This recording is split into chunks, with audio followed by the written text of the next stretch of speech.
अस्सलामु अलैकुम वरहमतुल्लाहि वबरकातुहु। ಸೌತ್ ಕರ್ನಾಟಕ ಸಲಫಿ ಮೂಮೆಂಟ್ ತಲಪಾಡಿ ಘಟಕ ಮಸ್ಜಿದುಲ್ ಅಬ್ರಾರ್ ತಲಪಾಡಿ ಇದರ ಅಧೀನದಲ್ಲಿ ಕಾರ್ಯನಿರ್ವಹಿಸುತ್ತಿರುವಂತಹ ದಾರುಲ್ ಉಲೂಮ್ ವುಮೆನ್ಸ್ ಅರಬಿಕ್ ಮತ್ತು ಸೆಕ್ಯುಲರ್ ಕಾಲೇಜ್ ತಲಪಾಡಿ ಇದರ ಆಶ್ರಯದಲ್ಲಿ ಏಕದಿನ ಸಲಫಿ ಸಮ್ಮೇಳನ, ಎರಡನೇ ಸನದುದಾನ ಕಾರ್ಯಕ್ರಮ, ಅದೇ ರೀತಿ ಲರ್ನ್ ದ ಕುರಾನ್ 16ನೇ ಹಂತದ ಪರೀಕ್ಷಾ ವಿಜೇತರಿಗೆ ಬಹುಮಾನ ವಿತರಣಾ ಕಾರ್ಯಕ್ರಮ ಹಮ್ಮಿಕೊಂಡಿದ್ದೇವೆ. ಈ ಕಾರ್ಯಕ್ರಮ ಬೆಳಗ್ಗೆ 9:30ರಿಂದ 12:50ರವರೆಗೆ ಮಹಿಳಾ ಸಮಾವೇಶ, 1:50ರಿಂದ 3:50ರವರೆಗೆ ಮೋಟಿವೇಶನ್ ಸೆಷನ್, ಅದೇ ರೀತಿ ಅಸರ್ ನಮಾಜಿನ ಬಳಿಕ ದಾವಾ ಸಮಾವೇಶ ಮತ್ತು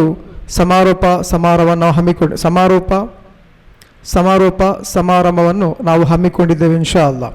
ಅದೇ ರೀತಿ ಈ ಕಾರ್ಯಕ್ರಮಕ್ಕೆ ಮುಖ್ಯ ಅತಿಥಿಯಾಗಿ ಶೇಖ್ ಸುಲ್ತಾನ್ ಸಯೀದ್ ಬಿಲಾಲ್ ಖತೀಬರು, Yateem grand mosque kingdom of Bahrain ಇವರು ಮುಖ್ಯ ಅತಿಥಿಯಾಗಿ ಈ ಕಾರ್ಯಕ್ರಮಕ್ಕೆ ಆಗಮಿಸಲಿದ್ದಾರೆ ಇನ್ಶಾ ಅಲ್ಲಾ. ಅದೇ ರೀತಿ ಈ ಕಾರ್ಯಕ್ರಮಕ್ಕೆ ಪ್ರವಚನಕಾರರಾಗಿ ಮೌಲವಿ ಅನ್ಸಾರ್ ನಲ್ಮಂಡ, ಮೌಲವಿ ಜುಬೈರ್ ಪಿಡಿಯಕ್ಕಲ್, ಮೌಲವಿ ಮುನೀರ್ ಮದನಿ, ಮೌಲವಿ ಶುಕುರ್ ಸಲಾಹಿ, ಮೌಲವಿ ಮುಸ್ತಫಾ ದಾರ್ಮಿಯವರು ಪ್ರವಚನಕಾರರಾಗಿ ಈ ಕಾರ್ಯಕ್ರಮಕ್ಕೆ ಆಗಮಿಸಲಿದ್ದಾರೆ ಇನ್ಶಾ ಅಲ್ಲಾ. ಆದ್ದರಿಂದ ತಾವೆಲ್ಲರೂ ಹೆಚ್ಚಿನ ಸಂಖ್ಯೆಯಲ್ಲಿ ಈ ಕಾರ್ಯಕ್ರಮಕ್ಕೆ ಬಂದು ನಮ್ಮೊಂದಿಗೆ ಸಹಕರಿಸಿ ಕಾರ್ಯಕ್ರಮವನ್ನು ಯಶಸ್ವಿಗೊಳಿಸಬೇಕಾಗಿ ತಮ್ಮಲ್ಲಿ ಎಸ್ಕೆಎಸ್ಎಂ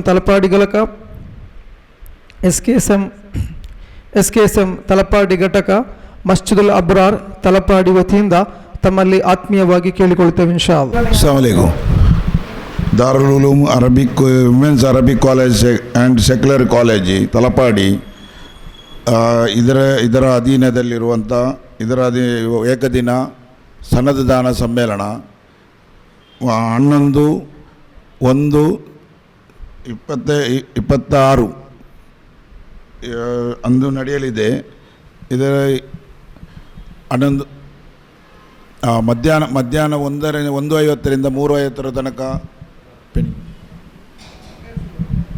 9:30ರಿಂದ 12:30 ಮಹಿಳಾ ಸಮಾವೇಶ. ಅದರಲ್ಲಿ ಉಮ್ಮು ಅರ್ಷದ್, ಆಯಿಷಾ ನಯೀಮಾ ಸಲ್ಮಿಯಾ ಇವರ ಪ್ರವಚನ ಇದೆ. ಮತ್ತು ಮಧ್ಯಾಹ್ನ 1:50ರಿಂದ 3:50ರವರೆಗೆ ಮೋಟಿವೇಶನ್ ಸೆಷನ್, 4:30ರಿಂದ 6:20ರವರೆಗೆ ದಾವಾ ಸಮಾವೇಶ, ರಾತ್ರಿ 6:50ರಿಂದ 10 ಗಂಟೆವರೆಗೆ ಸಮಾರಂಭ. ಈ ಕಾರ್ಯಕ್ರಮಕ್ಕೆ ಎಲ್ಲರನ್ನು ನಾನು ಆಹ್ವಾನಿಸ್ತಾ ಇದ್ದೇನೆ. ಈ ಕಾರ್ಯಕ್ರಮವು ಜನವರಿ 11 ಆದಿತ್ಯವಾರ 2026 ತಲಪಾಡಿಯ ಅಬ್ರಾರ್ ನಗರದಲ್ಲಿ ನಡೆಯಲಿದೆ ಇನ್ಶಾ ಅಲ್ಲಾ.